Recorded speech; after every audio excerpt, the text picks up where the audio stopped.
Mas, deputado, como é que o senhor está vendo essa briga de braço desses três poderes que o povo é que perde com isso? Essas manifestações, essas coisas. O senhor tem conversado com o presidente, tem tentado acalmá-lo. Quem é que está certo nisso aí? Ou o que é que precisa se ajeitar, deputado? Olha, Lama, na minha avaliação, o presidente Bolsonaro ele tem errado muito na forma de conduzir o Brasil. Eu acho que o presidente da República, ele quando se elege, e qualquer prefeito, qualquer governante, ele tem que ser presidente não só daqueles que o elegeram, mas de todo o Brasil. Eu acho que o presidente tem errado na sua forma de governar, tensionando as relações com o poder legislativo, tensionando as relações com o poder judiciário, com os governadores, prefeitos de todo o Brasil. Eu acho que é uma forma equivocada. Eu acho que nesse momento não é só o bolsonarismo, aqueles 15, 20% da população, que ele tem que falar. Ele tem que falar para todo o Brasil. O momento é de crise sanitária, de crise econômica e de crise institucional. Nenhum presidente da República, de direita, de esquerda, de qualquer partido político, ele vai conseguir governar o Brasil se não tiver a capacidade de dialogar, de sentar à mesa, de construir pontes. É nisso que eu entendo que é sim o papel do presidente da República. E não está participando de manifestações, tensionando as relações. Eu acho que isso não ajuda, é contraproducente. Eu acho que o presidente poderia estar nesse momento, estar reunindo a todos, sentando à mesa e buscando soluções para a gente poder enfrentar a crise da epidemia e a crise econômica. Eu acho que alguns ministros são muito competentes, nós precisamos reconhecer. O auxílio emergencial de R$600 foi muito importante, nós não podemos deixar de reconhecer. Algumas ações são positivas e é preciso o nosso apoio, a nossa confiança, mas nós não podemos aceitar qualquer tensionamento de relação institucional. Então eu acho que política e a eleição, não é nem a política, porque a política é sempre feita em qualquer lugar, na sua família, no seu trabalho. A política é o exercício diário. Mas eu acho que qualquer movimento eleitoreiro de nós contra eles tem que ser lá, mas na hora da eleição. E não agora, nesse momento que o Brasil precisa de unidade, precisa de construtor de pontes e não de gente para estar dinamitando e arrumando briga e intriga. A gente precisa de paz e unidade para construir um país mais justo, mais solidário para todos nós. E o Josival Ricardo, ele tem uma pergunta para o senhor, deputado.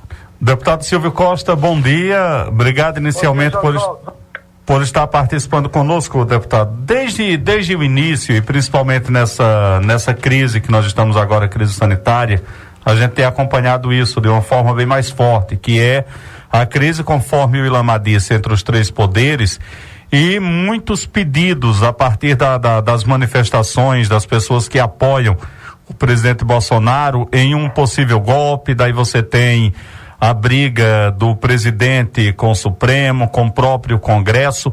Esse fantasma de um possível golpe, como é que ele está sendo tratado por vocês? Ele existe de fato ou está apenas na questão da mídia, da propaganda? Como é que isso é tratado aí por vocês no Congresso Nacional em Brasília? Olha, verdadeiramente eu não acredito num golpe de Estado.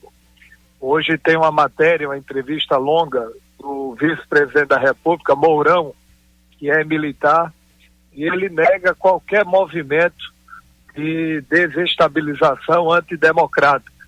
Ele próprio diz que qualquer saída para o Brasil tem que ser pelas vias democráticas. A gente sabe que alguns grupos, até militantes do próprio governo, alguns bolsonaristas mais à extrema-direita, ao radicalismo, até defende movimentos nessa direção. Mas eu acho que a democracia, hoje nós vivemos numa democracia madura, as instituições funcionam, o poder legislativo, o poder judiciário, e verdadeiramente eu não vejo um movimento de golpe de Estado no Brasil. O que eu percebo são grupos radicais que estimulam qualquer movimento nessa direção. Eu acho que, diferente do que foi com a Dilma e que foi com o presidente Collor, qualquer movimento de impeachment agora, ele partirá do Supremo Tribunal Federal e não do Congresso Nacional. Eu acho que a gente tem que aguardar esses próximos 60 dias. A gente está com um combo formado, ou seja, crise sanitária, crise com as instituições e o acentuamento da crise econômica no Brasil. Com a queda no PIB de mais de 5,5%, um déficit na ordem de mais de 600 bilhões de reais, e isso, sem dúvida alguma, revela aumento de desemprego. Então, tudo isso pode, sem dúvida alguma, criar mais instabilidade para o Brasil. Para onde vai a nossa eleição, deputado? Nós vamos ter eleição esse ano, vai para novembro, vai para dezembro. Como é que o senhor está vendo aí no meio com seus pares aí o rumo que vai ser dado a essa eleição de 2020? Olha, Alexandre, há um movimento hoje em duas direções. Tem o adiamento das eleições e tem a prorrogação dos mandatos. Tem gente que defende a prorrogação, sobretudo os prefeitos, ou seja, ganharem mais 2 anos de mandatos, alegando não ter condições de fazer uma eleição esse ano, por conta da crise que a gente está vivendo. E a outra corrente, Alexandre, defende o adiamento das eleições. É que no lugar delas ocorrerem agora no mês de outubro, elas ocorreriam entre novembro e dezembro. Então foi criado um grupo de trabalho lá na Câmara, informal ainda, Câmara e Senado.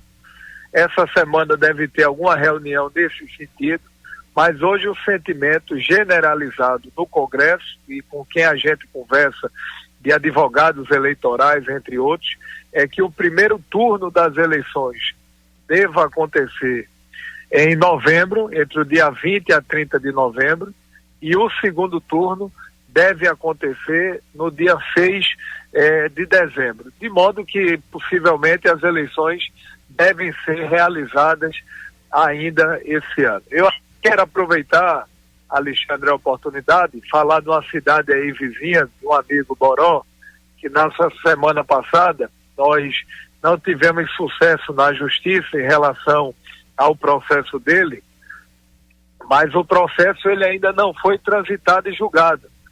A gente ainda tem muito tempo ainda para poder debater isso, a gente vai discutir com os advogados, com os juristas, e eu digo sempre que processo judicial, vocês sabem disso mais do que eu, você só deve jogar a toalha quando o processo for transitado e julgado. Quantos processos já foram revistos ao final do processo? Então, em relação a Boró, quero mandar um abraço a esse amigo. Vamos trabalhar para que ele seja candidato. Entretanto, se ele vier a não ser candidato, nosso grupo vai se reunir, todos vão participar, vão discutir, escolher o melhor nome para a gente poder ganhar as eleições em Lagoa dos Gatos. O senhor, como é que o senhor está vendo lá no Congresso? Os senhores discutem, né, a respeito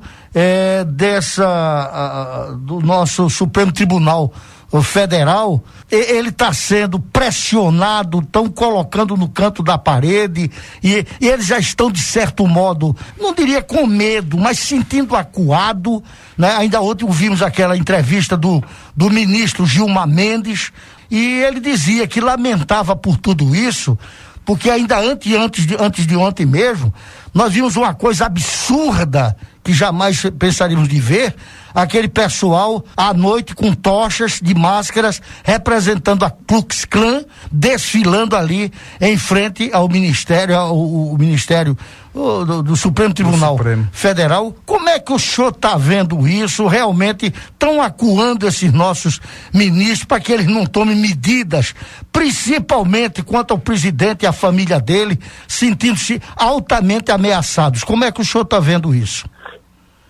Olha, eu acho um desrespeito, eu acho que qualquer manifestação contra o Supremo Tribunal Federal, desde que não seja uma manifestação, um comentário construtivo, ele merece o repúdio de todos nós. Gosta ou não gosta, mas o Supremo Tribunal Federal é fundamental para preservar os nossos direitos constitucionais. Eu vejo que muita gente que antes aplaudia as decisões do Supremo Tribunal Federal, hoje criticam. Eu lembro que quando Gilmar Mendes autorizou, quando o juiz Sérgio Moro vazou aquele áudio e impediu que Lula fosse ministro, a própria decisão do ministro Gilmar Mendes, esses que hoje criticam bateram palmas naquele momento, defendendo a posição do ministro Gilmar Mendes. Muitas vezes, quando as posições são contrárias, as pessoas não aceitam. É isso que a gente está vendo. Tem gente que defende uma bandeira ideológica, um caminho mais apolítica. Quando atende a eles, aplaudem. Quando não atendem, criticam. O que a gente está vivendo é isso. Agora é da democracia, desde que se respeite as instituições do nosso país.